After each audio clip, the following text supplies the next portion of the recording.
Everyone. आज 27 नवंबर को हमारे देश में हरिवंश राय बच्चन जी की जयंती मनाई जाती है। हरिवंश राय बच्चन जी जो कि एक प्रमुख कवि थे, लेखक थे, जो हिंदी साहित्य में एक बहुत बड़े लेखक और कवि थे।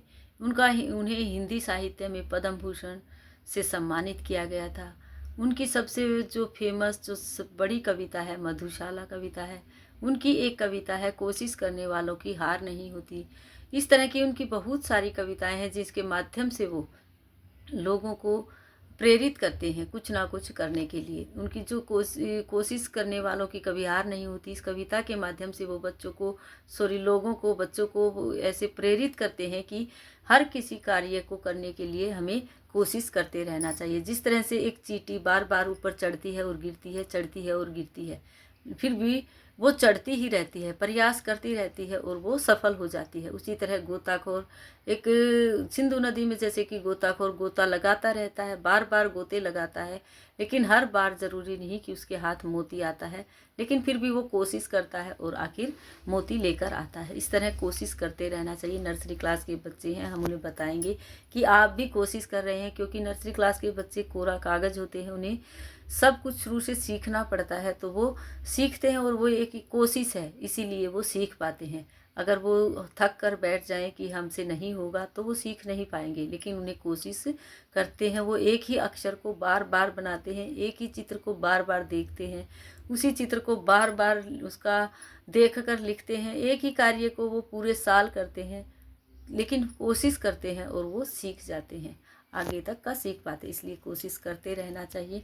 अपनी कविताओं के माध्यम से उन्होंने लोगों को बहुत अधिक प्रेरित किया था। उनकी कविताओं के माध्यम से लोगों को सीखने को मिलता था। आज हम बच्चों को डेट एंड डे बताने के बाद इस तरह का वर्क करवाएंगे। इस तरह हिंदी साहित्य के लेखक कवि थे वो, तो हम हिंदी का वर्क आज बच्चों को करवाएंगे। इस तरह से कोई भी पिक्चर बना सकते हैं हमने यहाँ बनाया है क्लाउड, और यहाँ क्लाउड के ऊपर हमने फेस बना दिए हैं अलग अलग। सिंपल क्लाउड बनाया था हमने, और सिंपल क्लाउड बनाने के बाद जैसे कि इस तरह कोई भी आप पिक्चर बनाए, इस तरह से क्लाउड हमने सिंपल क्लाउड बनाया, उसके अंदर हमने फेस बना दिया। अलग अलग तरह के क्लाउड बनकर अलग अलग तरह का फेस बना देते हैं। इस तरह से हमने यहाँ, और उन फेसेस के अंदर हमने इस तरह से हैंड बना दिया है।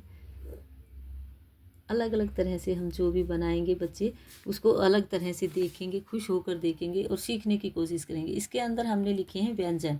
हम बच्चों को व्यंजन कहीं कहीं लिख कर देंगे ताकि बच्चे सीक्वेंस में उन्हें मिला सके। जैसे कि सबसे पहले कबूतर होता है, कबूतर के बाद खरगोश, गमला, जैसे गमला के बाद घड़ी होता है। इस तरह से हम बच्चों को इसे मिलाने के लिए बोलेंगे और बच्चे इस तरह से इसको मिलान करेंगे, इस चित्र को देखेंगे, खुश होकर उसके अंदर व्यंजन ढूंढने की कोशिश करेंगे। ध्यान केंद्रित कर पाएंगे बच्चे, इसी तरफ ध्यान रखेंगे, ढूंढने की कोशिश करेंगे, अच्छा सीख पाएंगे, अच्छा करेंगे। और हम बच्चन जी के बारे में बताएंगे कि उनका जो उपनाम था शुरू से पारिवारिक, वो श्रीवास्तव था, लेकिन उन्होंने हरिवंश राय बच्चन जी ने अपनी कविताओं के लिए बच्चन शब्द का प्रयोग किया, जो कि बच्चों से संबंधित है। आज हम बच्चों को इसी तरह का वर्क करवाएंगे। Thank you, have a nice day.